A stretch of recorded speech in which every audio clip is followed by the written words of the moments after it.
Ben, great to meet you. Nice to meet you too. Wonderful movie. Obviously, the CGI is incredible in this film, isn't it? Tell me the secrets. How did you do the boat? The boat they built.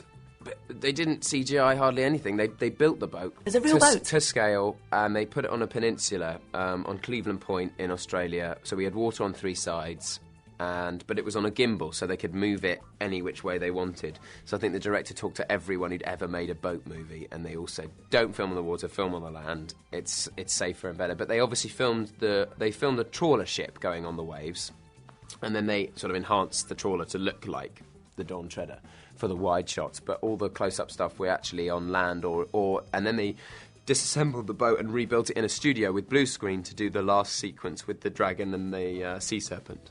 So they did it both ways, but it was magical. They built this whole beautiful thing exactly like you see it there. And which scenes were the most memorable for you to film, and which ones surprised you when you watched the film back? Well, the very rewarding is doing that sort of sea serpent dragon stuff at the end, because you're looking at a laser pointer on a big blue screen, and you can't get off the boat until lunchtime, and you're kind of just a bit irritated because you're not quite sure what it is you're supposed to be looking at, and you've got a massive harpoon and it's raining and you feel magnificent, and then you throw it at nothing, and you're trying to get kind of revved up and trying to imagine it all day. It hurts your brain. But when you finally see that in 3D with the gnashing teeth of the serpent and the golden dragon, kind of smashing into it, and fire, is amazing.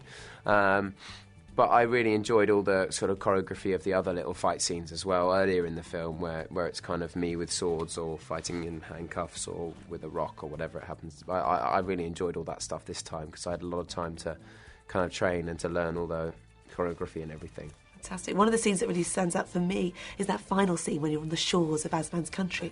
Do I go forward into the heavens, as it were, to meet with my father, or do I stay? And it has incredible resonance when you watch it. Did it feel like a really powerful scene when you filmed it? Well, it felt like the sort of emotional high point of the film for my character, because I think Narnia really represents kind of adolescence and growing up, and I think it's really about Lucy and Edmund and Eustace learning humility, learning and becoming the women and men, and stepping out of the shadows and becoming the adults they sort of have the potential to be. Caspian's been through that a lot in the previous film, but he's still got this chip on his shoulder. He's still got this kind of nagging doubt about whether he deserves to be a leader and how to be a good king, and he craves that kind of male role model which he hasn't had, by having a murdered father, and he gets the opportunity and has the temptation to go cross into Aslan's country and see his father, but I think he realises that actually the best way to honour his father is by living up to the legacy that he's left him and be the best king that he can be for the duration of his life, which is what he realises and learns. Just giving it away.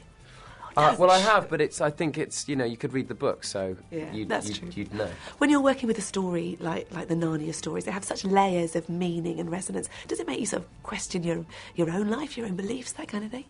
I think on days that you're filming a scene like that, it certainly makes you question what is important to you.